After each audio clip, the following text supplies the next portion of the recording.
was brought to you by MTN Momo Pay is the easy way to pay. Dial *165*3# or use the MTN Momo app. You don't need cash. MTN Momo Pay is safe and free. Live from UPC Studios in Kampala, this is Good Morning Uganda.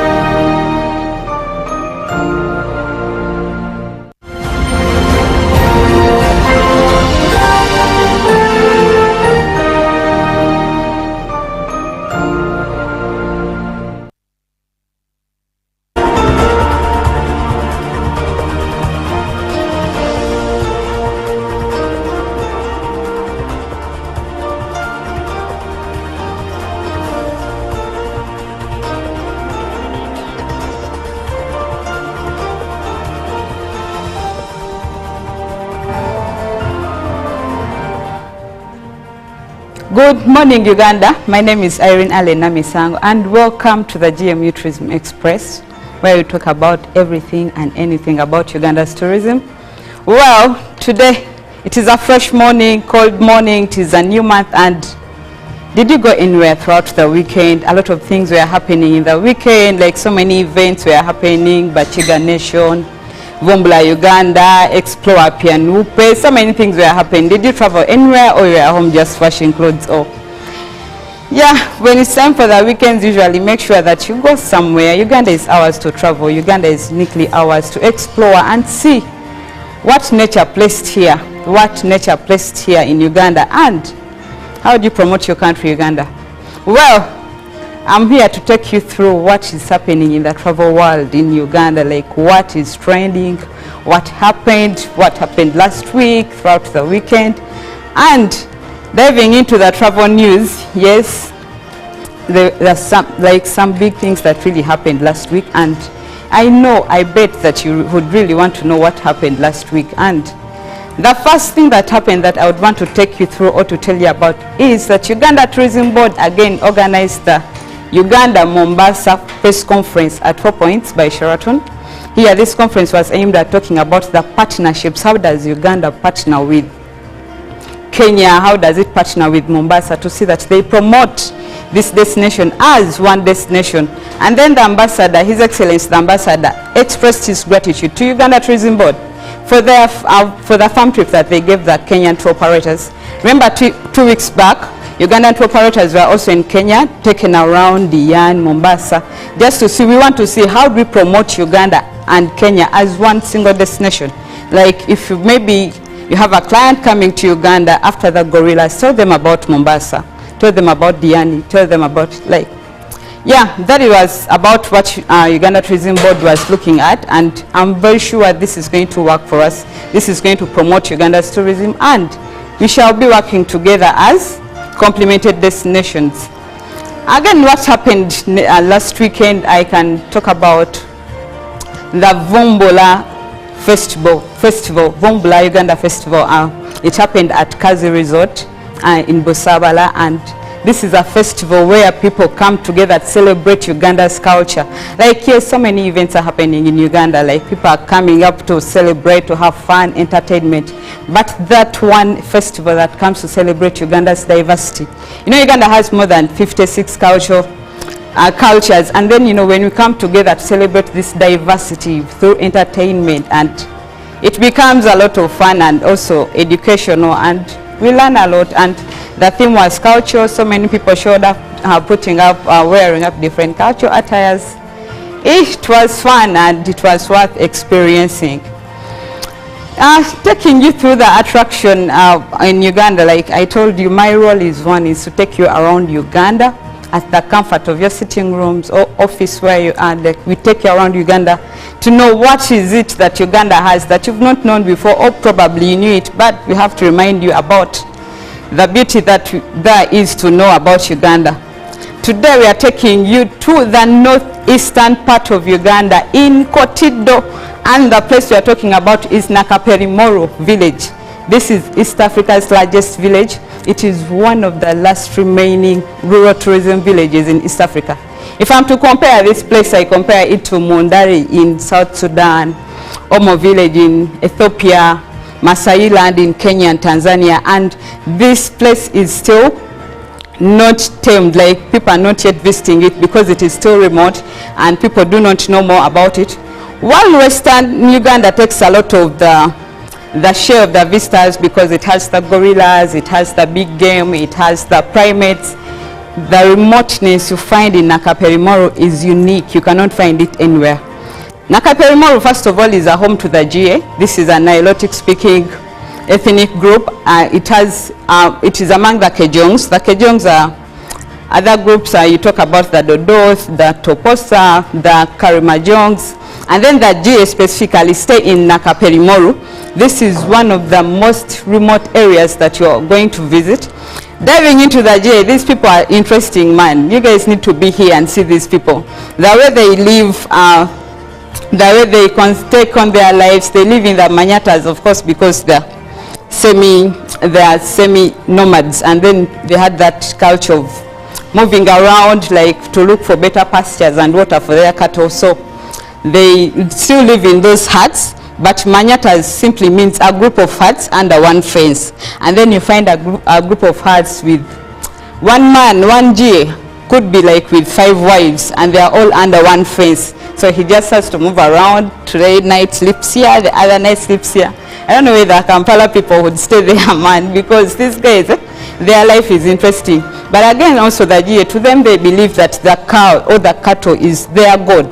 They believe that after the world, after the earth, God created cattle again, and for them they can fight. They can fight to death just to save their cattle. And you know, there are so many interesting stories about these people. If you want to visit, or if you want to do like the real culture tourism in Uganda, Nakaperimoro is a place that you need to go to. And then another interesting part that I found about Nakaperimoro, these people, you know, these people are still communal. It is only in central region where you find that everyone is on their own, you know, you have your own family, but in Nakaperimoro, these people are still communal. When it is time to discipline these people, maybe the young boys that are pretending to be stubborn, the village gets together and man, they are real banged. You know, like we are banged in high school or what. That is how. But anyway, I can tell you a lot about Nakaperimoro village. It is a lot, but for today that is it. Let me just give you a simple travel tip for today. As you're traveling anywhere, exploring Uganda, going maybe abroad or what, a travel tip that I can give you today is the activities and the tours in advance. What about you reach to Uganda and you want to do maybe bungee jumping and they tell you all the slots are done for the day and you only had a day. So book in advance for your better preparations, and then you'll be good to go. Thank you so much. That was it for today and the GMU Tourism Express. Next is the business update by Joram.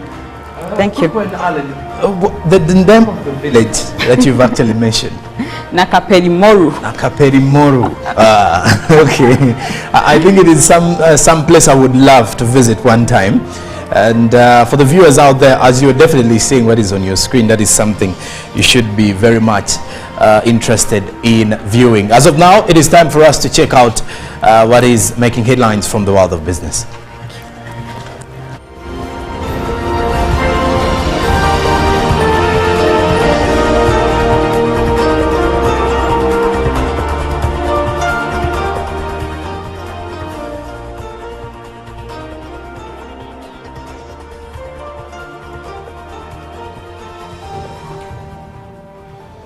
All right, now from the world of business, we will start off from news coming in from the Uganda Revenue Authority or from the taxman. As details as we approach the end of the year, according to the taxman, is that excise duty revenues grew by 13% in the country. Now, local excise duty collections increased by an average of 13% between 2020 and 2023, surpassing the historic average of 12%. Now, the findings are contained in a draft report by the Private Sector Foundation of Uganda, which does seek to review the impact of digital stamps on revenue collection and manufacturing. The report, which is yet to be made public, notes that before COVID-19, local excise duty had experienced an average growth of 12% between July 2016 and also June 2019, but it later dipped to 7% in 2020 due to the COVID-19 pandemic, a year after implementation of the digital tax stamps that you are definitely seeing on a few gazetted items as of now as well. Now, however, the growth rate recovered, rising to an average of 13% between July 2020 and June of 2023. Then also the introduction of the digital tax stamps, local excise duty collections experienced significant growth with 12% increase from July 2016 to June 2019. However, in 2020, there was a 7% average decline, which was followed by a 13% average increase from July 2020 to June 2023, according to what the same report indicates, which also further notes that there has been a noticeable rise in excise duty collections from 2016 to 2023, partially due to mandatory registration of digital stamps, and the digital stamp system is implemented on excisable goods, which include beer, spirits, soda, wine, mineral water, cement, sugar, cooking oil, fermented beverages, and tobacco. Now, when you go to supermarkets or retail shops, you'll have to realize that we do have digital stamps of the same. The digital stamps that were highly initiated during the time when we were actually still in the lockdown, if you're to look back to early 2021, if I'm to be more precise on the date of the same. Now, there's an interesting twist to wealth creation world over, because a new report has actually revealed that billionaires are increasingly swelling fortune through inheritance. I do want to believe we've all heard that there are more like three ways of getting money in this world that we're in. Number one has always been through inheritance. Or secondly is working, or the service or service. That means you have to work and make sure that you're working. Then there's an unwritten rule where people actually say it is either you rob or steal money. So there is no in between. You have to work hard or inherit or steal. That is according to the unwritten layman journeys to success. But according to a new report, billionaires are increasingly swelling fortunes through inheritance. This report is further a study. Now, when you look at this, a massive transfer of wealth is gaining speed as billionaires are increasingly padding their vast fortunes with inheritance rather than entrepreneurship, according to a study by Swiss banking giant UBS.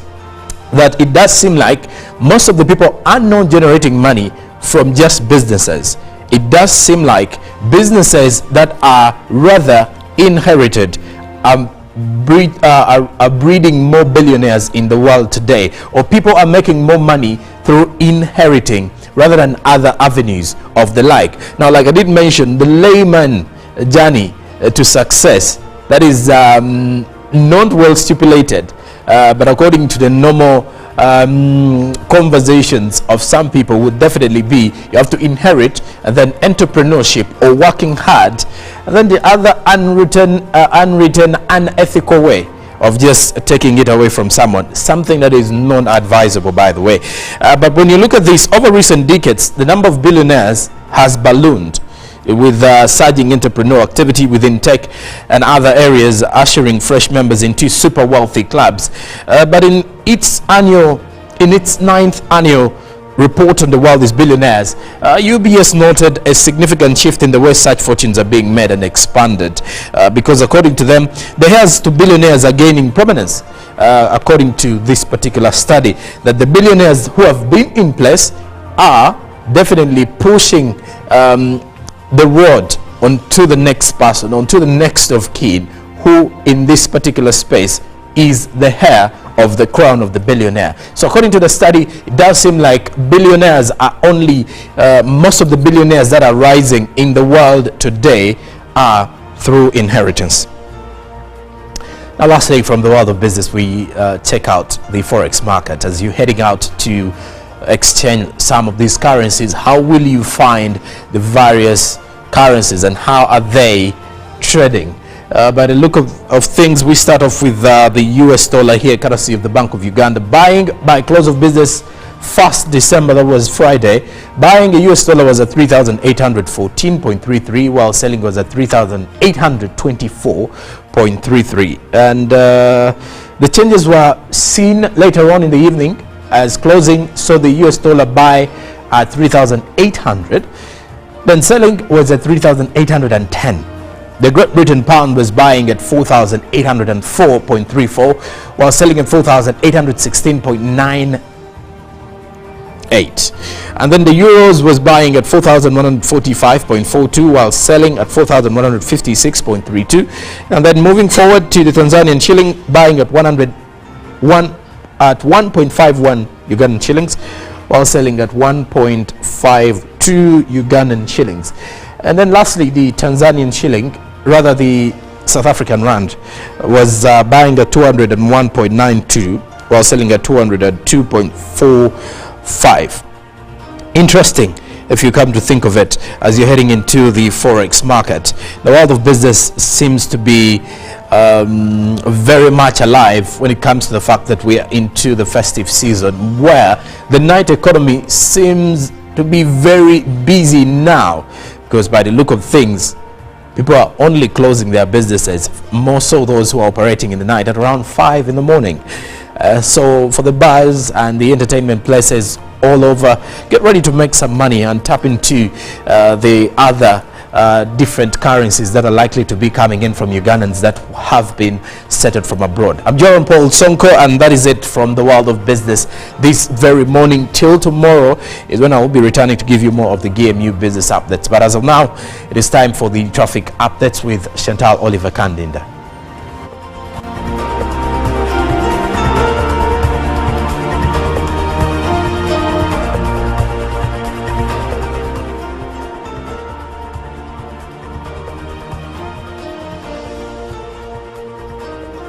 Thank you, Jerome Paul, for the business updates. Now we cross over, check what is happening as you are trying to make your way to town.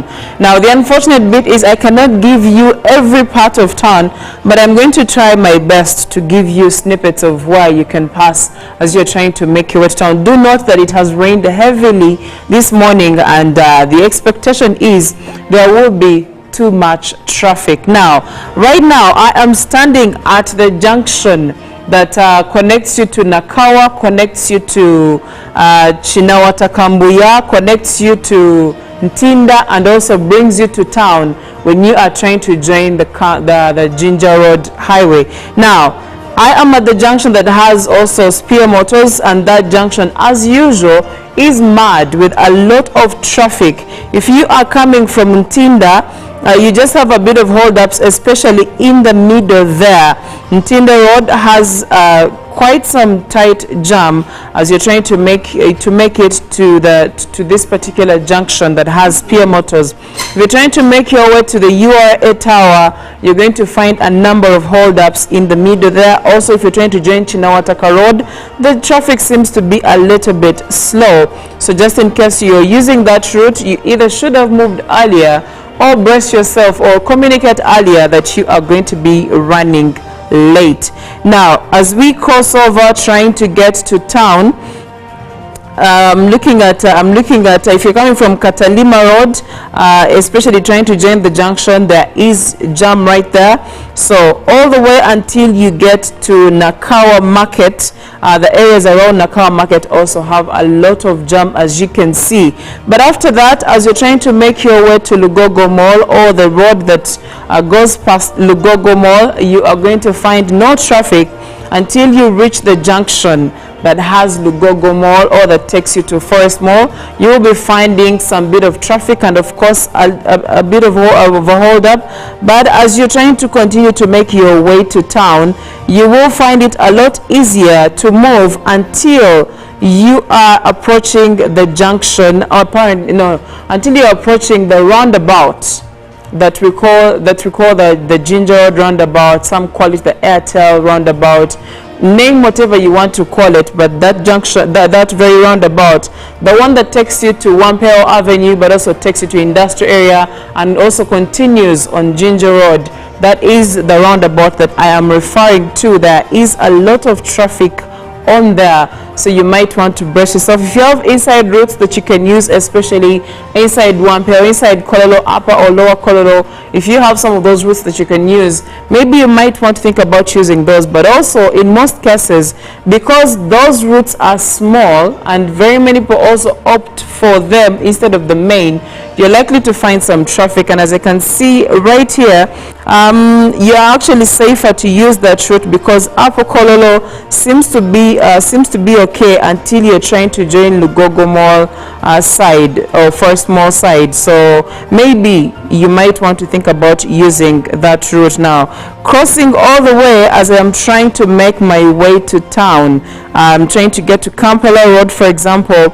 After the Ginger Road roundabout, I am going to I'm continuing trying to get to town. I seem to be okay to move, just small holdups in the middle there. And before that, before I get deeper into Kampala, around Victoria University, you're going to find a bit of a holdup because of the junction that is on there. Now that junction takes you to Railway Side, takes you to Nasa Road, but also could take you up Parliamentary Avenue and Dewton Road, but also could take you further into Kampala Road. So you will be okay to move until you reach the junction, the other junction that also has a route that takes you to Parliamentary Avenue if you're trying to make your way to Farmer's House. That junction has a lot of jam on there, and as you are trying to continue to Kampala Road, you are headed for a number of holdups on there. So please do make sure that you are prepared for some of these movements. But also giving you further updates, if you are trying to make your way to Namuwongo, trying to make your way to Mukwano Road, you are facing a lot of jam. So make sure you have enough fuel in the car, but also make sure that you communicate earlier, especially if you are running late, if you're not able to move early. The place that has Vivo Energy, that has 8th Street, that also has Mukwano Road and police training, you have a lot of jam that you are headed to. So please do make sure that you are aware of that. Then Namuwongo Road has some bit of jam, but after you have moved further into Namuwongo Road, you're actually free to move, and you're making your way to Bukasa side. If you're working from those areas, you are actually safe. Just a few holdups within Bukasa Road, but that's not for you to worry about. Chiwafu Road seems to be safe.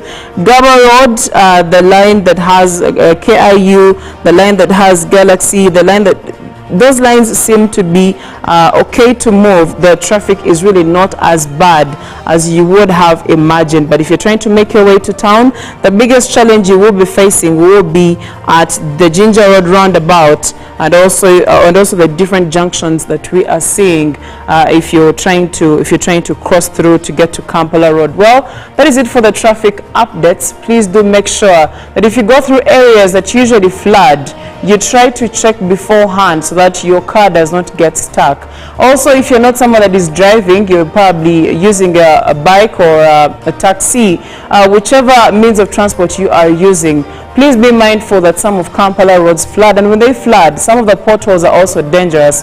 Let's keep our eyes on ground to make sure that we keep ourselves safe. That is it for our traffic updates, and coming up is Good Morning Uganda Agenda.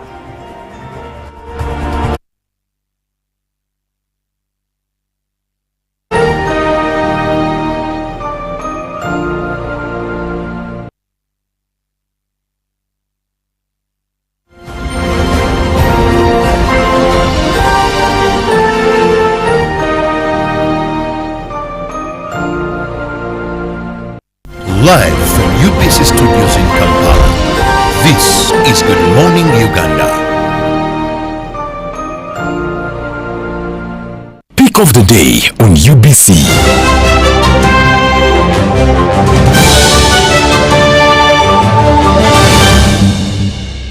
Was brought to you by MTN Momo Pay is the easy way to pay. Dial *165*3# or use the MTN Momo app. You don't need cash. MTN Momo Pay is safe and free.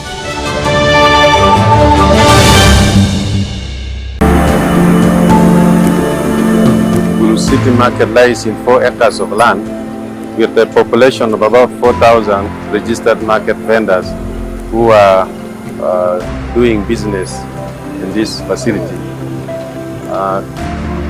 We really appreciate the initiative of the government to come up with this project that is benefiting not only the business community within the market, but the entire community within actually sub-region.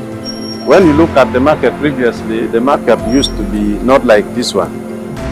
With the market vendors, they used to sell under papyrus reeds. And we used also to ferry our goods, come and sell, then you take it in the stores or elsewhere.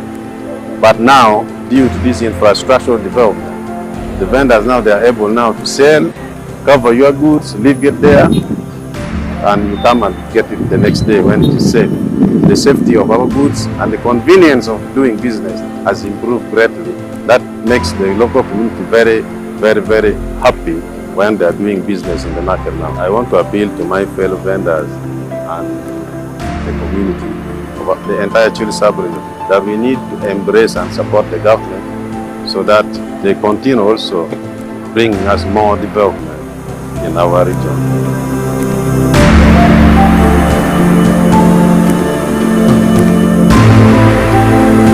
Over 1,000 children with disabilities in Uganda every 5 years have not had access to adequate education, and this has been basically due to lack of assistive devices to enable them get reasonable accommodation in schools. Mokisa Humanity and Inclusion Foundation is leading a campaign to fundraise for assistive devices for 500 children with disabilities to get in school in the year 2024. Join us to fundraise for braille machines, slates and styluses, white cane, braille paper, hearing aids, wheelchairs, audiobooks, book recorders, JAWS software, among others, on 10th December at Hotel Africana. Register your child with a disability by calling us on 0740 55 04 95 or 0783 91 11 14. Donations from well-wishers are also welcome. Entrance is 100,000, 150,000, 200,000 and a table goes for 1 million shillings. This is sponsored by UBC,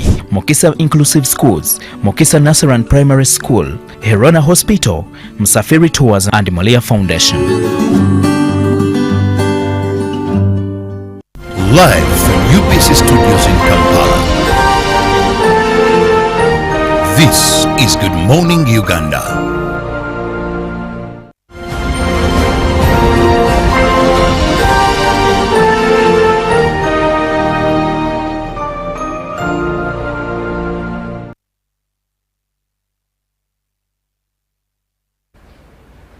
We appreciate you for keeping with us from the hour of 6:30 in the morning to this time. And Good Morning Uganda still continues. We still have a lot even coming after this moment. Right now, this is the agenda. And my name is Olive Monica Najama. I am happy to be here with you.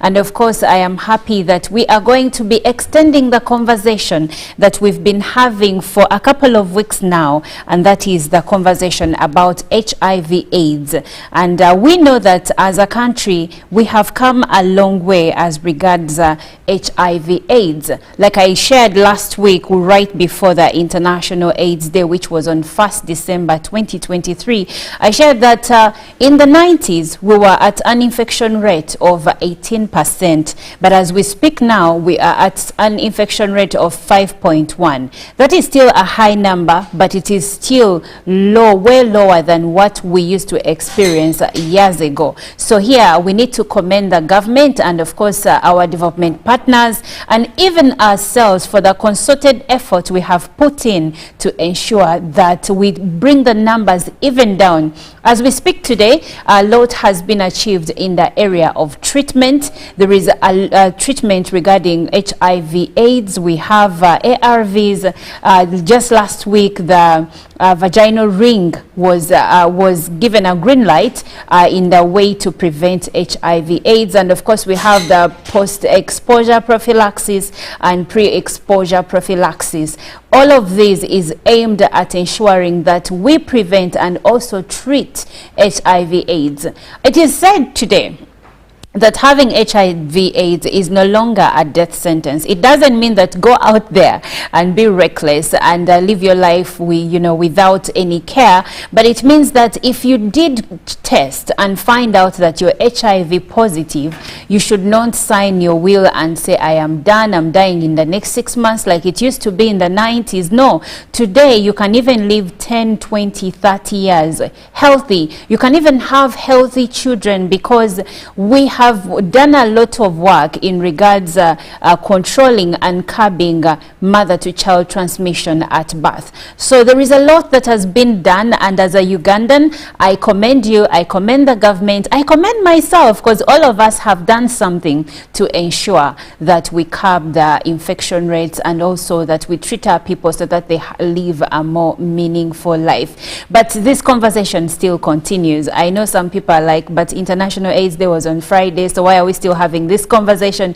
We are having this conversation because we cannot exhaust the issue of HIV or AIDS enough. We have to have this conversation on and on and on and on until when we are at a point where we have almost zero or zero infections. Now I know that we have a goal to end AIDS by 2030. Some people call it ending HIV by 2030, but I have an expert with me who will be clarifying that, and that is none other than Dr. Vincent Bagambe, the Director Planning and Strategic Information, Uganda AIDS Commission. We are going to be having this conversation with him. Thank you so much for joining us this morning. Thank you for hosting me. Our dear viewers across the country, good morning to you, and I feel very honored to be here to speak to you. Well, we are glad that you're here with us to shed more light on the issue that is HIV and AIDS. And of course, let's start where I had put a note on ending the goal. The global goal is to end AIDS by 2030. Of course, people say HIV/AIDS, ending HIV by 2030. Could you please clarify what exactly do we mean by this, and also let us know if this is even achievable? Yeah, and I'm glad you are asking that question, because a lot of people mix up issues. The global goal, and indeed the Presidential Fast Track Initiative goal in Uganda, is to end AIDS by 2030, not HIV and AIDS. And when we say we want to end AIDS by 2030, we mean that by the year, and by the way, it's just 7 years from now. Yes. By the year 2030, we want to have 0 new HIV infections, 0 AIDS-related deaths, and 0 stigma and discrimination against people living with HIV and AIDS. So really, the point is that we will still be having people living with HIV. Yes. And indeed, it is one of the measures of our success, that people who are living with HIV are no longer dying of AIDS-related illnesses, because we have the technology, we have effective medicines, we have distributed or rolled them out across the country. Every sub-county you go to, you'll find a facility that can provide antiretroviral drugs. We have effective lab system, so we can monitor them, and therefore there is no reason why at this point in time people should be dying of AIDS-related illnesses. Rather, they should live with HIV up to their ripe adulthood or old age. So by 2030, we'll be having, right now we have 1.4 million people living with HIV. Some of them are still in their prime years, 20. Some of them even in their teenage years. So we want to manage them, and they will live beyond 2030. But they will not be infecting others, so will not be having new infections. They will not die of AIDS-related illnesses, and they will be contributing meaningfully to the national development, because they will not be discriminated against. They will not feel self-pity and self-discrimination, and they will exploit, or we will exploit their full potential to be able to contribute to this economy. Okay. Now, you did mention that some of the people, of the 1.4 million people that are currently living with HIV/AIDS, some of them are youth, because people are around 20 years of age are still the youth. So when you say that we want to ensure that by 2030 they're not infecting others, how exactly can we achieve that? Okay, science has actually proven that if a person is HIV positive, they have been put on medication, they are receiving laboratory monitoring, and their viral load. So viral load, of course, is the measure of how much of the virus is in the blood. When you are taking antiretroviral drugs, they will not completely clear the virus from your body, but they will reduce the viral load. So if the viral load in the blood is reading to 0, then the risk of transmitting HIV is also minimized. Okay. Yeah, so that's why we want to ensure that everybody who is HIV positive is identified and put on treatment, because once they have been put on treatment, and of course, when you are on treatment, we also educate them to ensure that beyond the medicines that they are taking, they are also taking prevention measures. They are using condoms if they are going to have sex, but also they are abstaining where it really the need to have sex is not there. How do you control that, though? Okay, so this is what I mean. And I think you said it at the start, that if you are on treatment and that treatment eliminating that risk of HIV being a death sentence should not make you reckless. So that's the education we give them. Yes, you are on treatment. Yes, these drugs are going to help you, but it does not mean that you become reckless yes. in your sexual behavior. Because if you are on treatment X and you are having sex, let me say, with another person who is on treatment Y, supposing the one you are going to have sex with is having a virus that is already resistant to the treatment that you are on, it means that that virus could also cross, and then it will make your virus also resistant. Okay. So we tell them, stay on your medication, take it consistently as directed by the doctors, but also make sure that you are not reckless in your behavior. Okay. Now, can we briefly talk about the lives of discordant couples, like where there is this person who is HIV positive and the partner is not, but then they want to have children? How is it ensured that the person that has HIV does not transfer it to the person that doesn't? Okay, and actually we do have them. We do have couples where one partner is HIV positive and the other partner is HIV negative. Yes. So normally what we tell them is once they are already in the program and they are on, the partner who is HIV positive is on treatment, what we tell them is, let's be part of this journey. So right from the start, as soon as the mother becomes first of all, before even becoming pregnant, yes, we monitor this person who is HIV positive to be sure that their viral load is suppressed. Now, if it is suppressed, then, of course, with the counseling and the social support, the partner is also sensitized to assure her that the risk now of transmission is reduced. Once conception or the pregnancy journey starts, we monitor the mother. She has to attend antenatal right from as soon as she realizes that she's pregnant, and she regularly attends. We are monitoring. If she's the one who is negative, we are testing her. If she's the one who is positive, we ensure that she's on treatment. And at the end of the pregnancy, we are giving them social support to ensure that they don't leave the medication.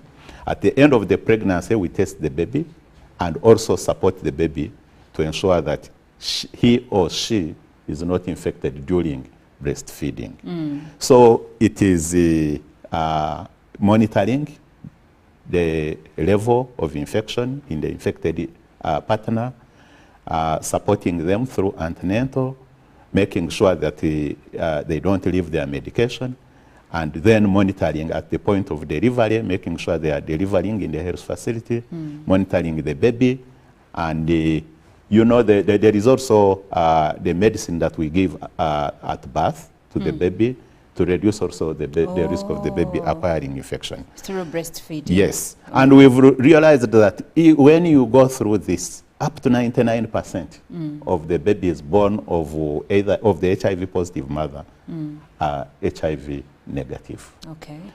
And the risk of transmission for those that we are monitoring from the infected partner to the non-infected partner is really minimal. We have actually not identified a partner who has been infected by their spouse if they have been consistently on medication. Okay. Yeah. Now, do these couples, let's say if the mother is the one who is negative, are they liable for PrEP? Or yes. So if the mother is negative and it is the man who is positive, yes. Yeah, we support them to give the negative partner pre-exposure prophylaxis medication. And that further reduces the risk of transmission. Okay. Thank you for bringing that point. So anyway, moving on, I would like for us to know more about Uganda AIDS Commission and its mandate, and which other government or even non-government agencies and development partners you work with in this fight against HIV/AIDS. Uganda AIDS Commission was established by an act of parliament in 1992. So as I speak now, we are 31 years old. We were established under the office of the president. If you remember well, maybe you were not yet born. Or At that point, in 1992, there was a tendency to medicalize HIV. For people to think that this is a health problem and it should be managed under Ministry of Health.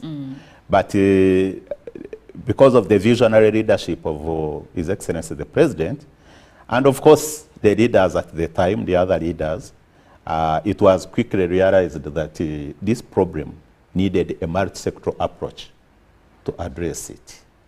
And therefore, an independent organ, the Uganda AIDS Commission, was established to be able to coordinate Ministry of Health as it brings on board the medical approach to prevention and to treatment, but also to bring on board the other actors, the other players.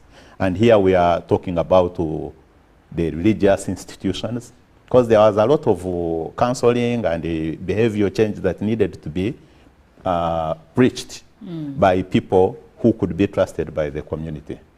But also the government leaders, the political leaders, the civic leaders, everybody needed to be rallied and brought together, as well as the cultural institution, you, the media, everybody had a role to play in the fight against HIV and AIDS.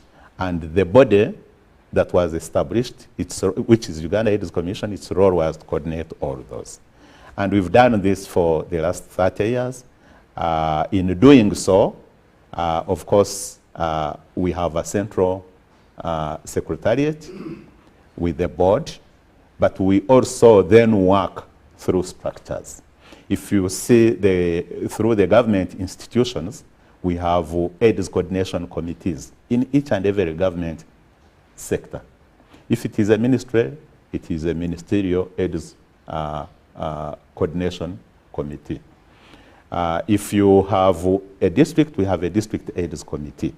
If it is a parish, it is a parish AIDS coordination committee. So through the government structures, we go up to community level. But we have structures outside the government.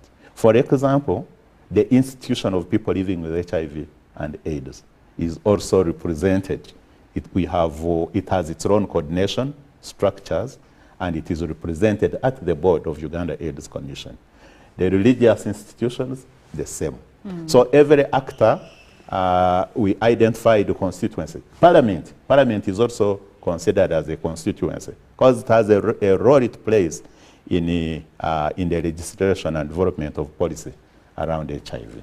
Okay. Yeah. Now, I have a question here coming in from retired Captain Chitaka Mayanja from Chiboga, and he says, according to your assessment as Uganda AIDS Commission, is 7 years really achievable to end AIDS? He said HIV, but the good doctor already clarified that we are trying to end AIDS, not HIV.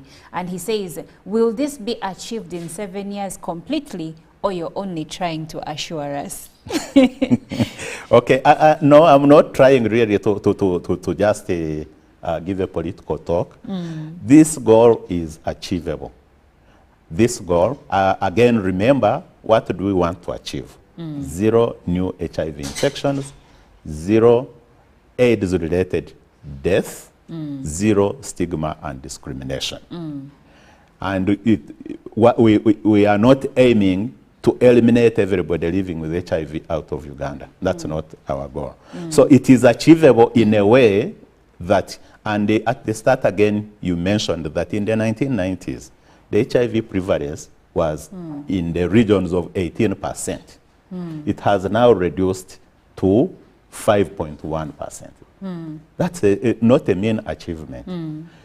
Similarly, the new HIV infections, as recent as 2010, was actually 100,000 Ugandans getting infected with HIV each year. And now we're at 52,000. Now we have reduced that to 52,000. AIDS-related deaths, people who are dying because they are living with HIV and therefore they are attacked by other opportunistic infections and cancers, were 53,000.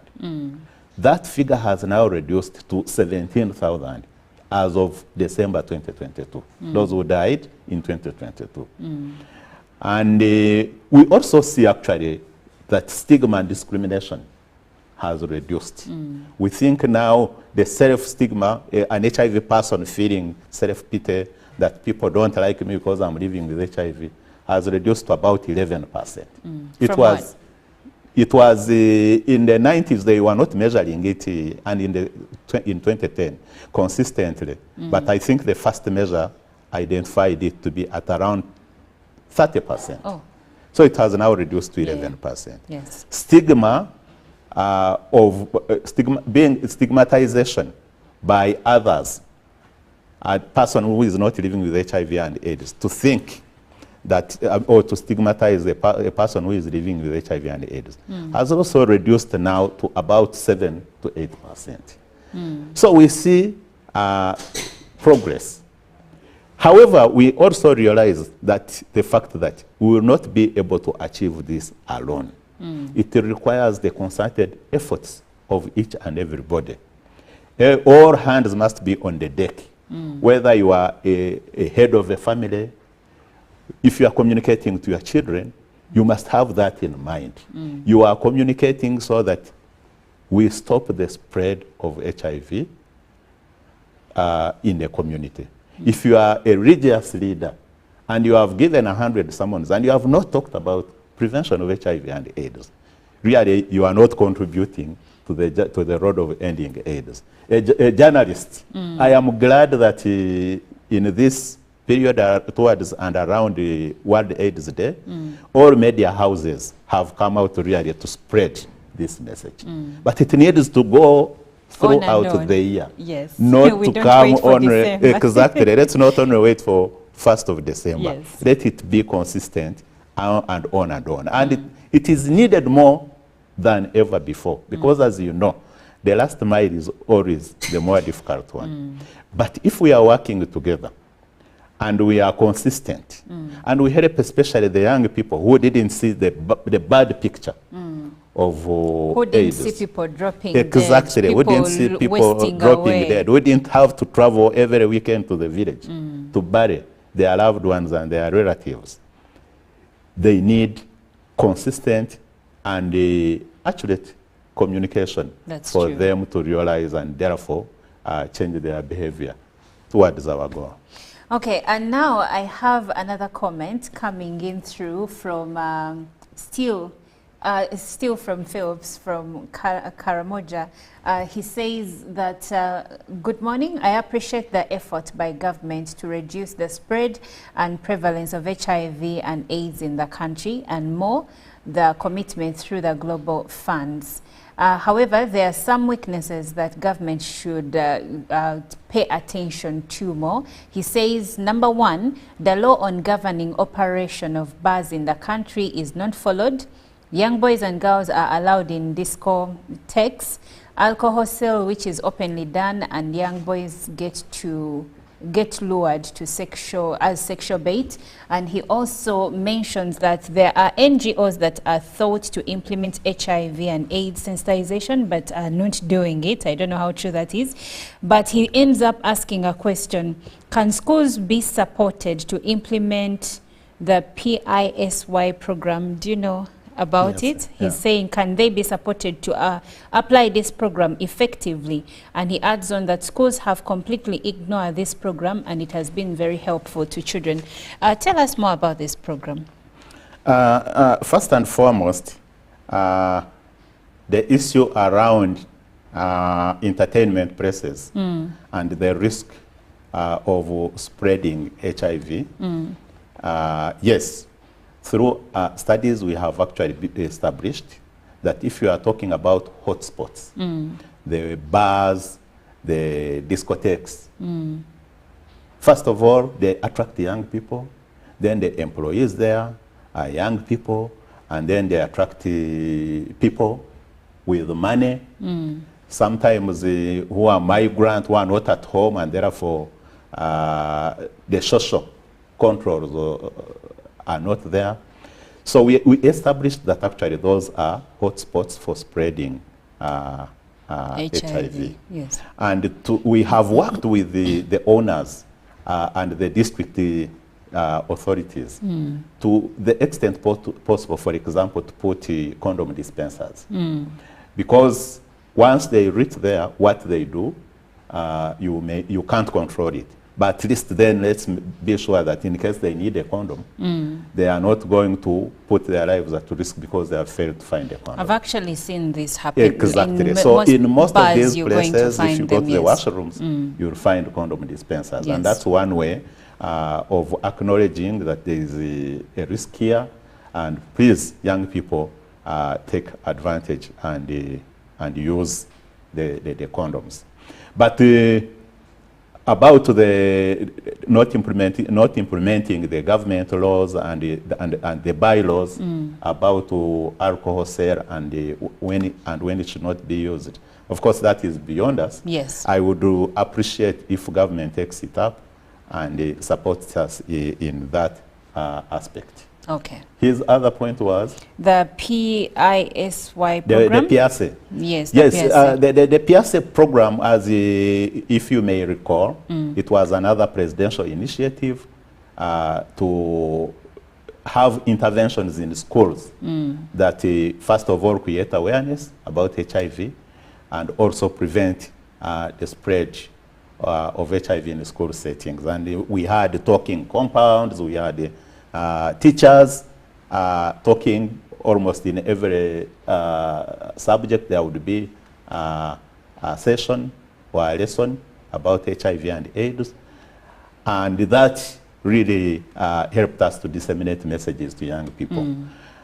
When it started, of course, it was a project. The hope was that once we have created capacity, schools will continue implementing it as part of their school program. But we realized that it slackened once the project ended. We've been working with Ministry of Education, and that's why, for example, they came up with a policy around sexuality education, and we keep engaging teachers to give them information so that the teachers can pass it on to the young people. It may not be as intensive as when it was a project, but at least it is not completely at zero. At zero, yes. And we look forward, and we work through the community organizations to make sure that that sensitization in schools continues. Of course, he has said that some community organizations are not doing what they are saying they are doing. They are not carrying out their mandate. Yes, they are not carrying out their mandate. On that, I can tell him that as Uganda AIDS Commission, we have come up with a system. We call it the accreditation system, or a system for accrediting civil society organizations. And so every civil society which is implementing HIV activities will have to be accredited by Uganda AIDS Commission. And in so doing, they will have to be submitting to us their plan of what they intend to do. But at the end of the year also, they submit to us the report of what they have been able to do out of the plan. And then we'll be sampling some of those, and we go out to establish if indeed what they said they were going to do, they did it. So it may not have immediate impact that everybody is complying, but I think it's a step in the right direction. What has been happening is that these NGOs, including those who don't intend to do anything, have been accessing resources from donors, and then they either masquerade or they do nothing.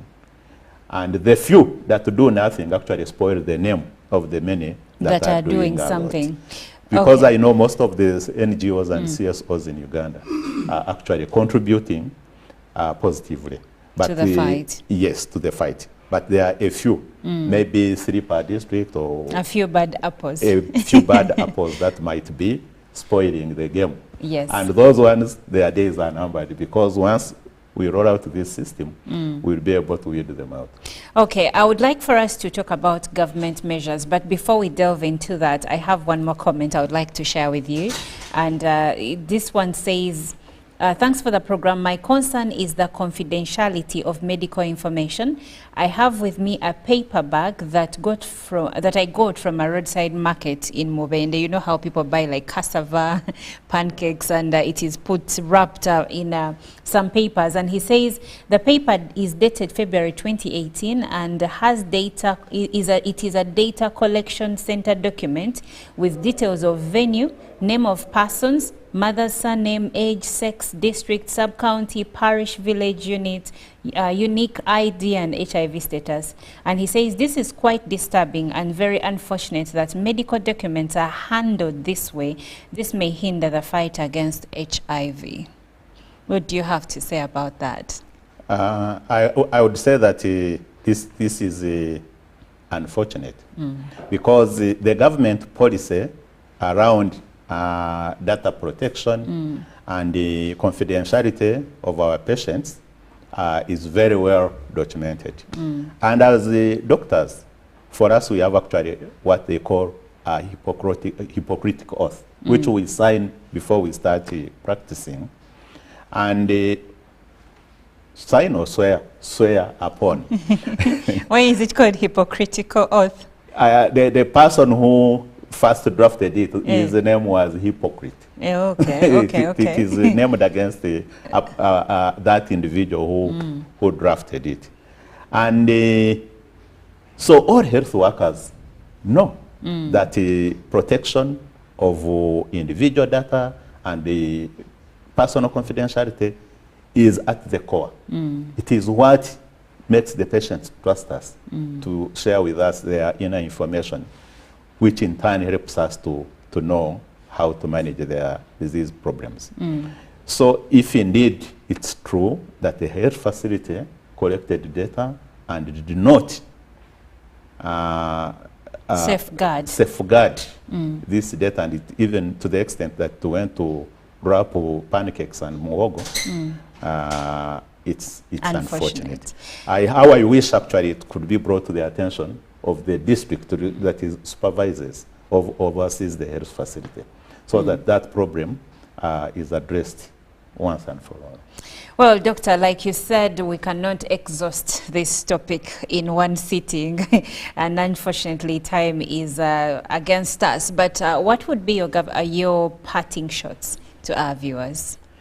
My parting shot would be that government of Uganda and partners have put in place all the services that are needed to help us to end AIDS by 2030. We have moved, we have 90% of the people living with HIV in Uganda actually on treatment.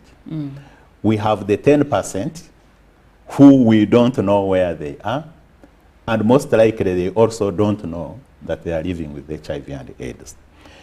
I want to appeal to everybody who, first and foremost, let's not be reckless. HIV is still there. So risky sexual behavior should be avoided to the extent possible. But if you have had a risky sexual act, please go for an HIV test, because it's the entry point for all the other HIV services.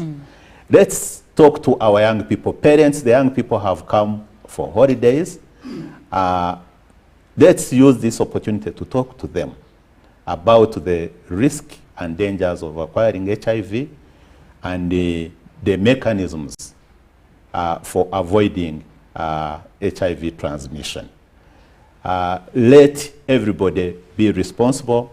As we said in the theme for this year's World AIDS Day, ending AIDS by 2030, putting communities at the center. It is the role of each and every Ugandan to make sure that we are playing a role of contributing towards ending AIDS by 2030.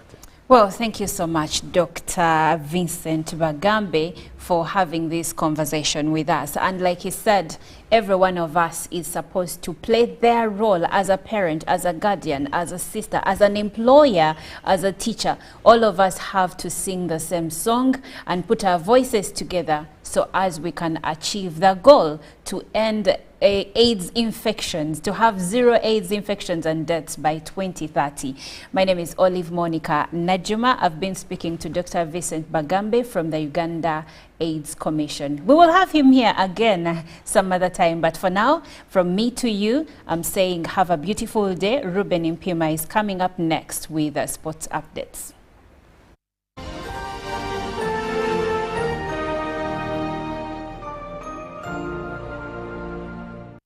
Live from UBC Studios in Kampala.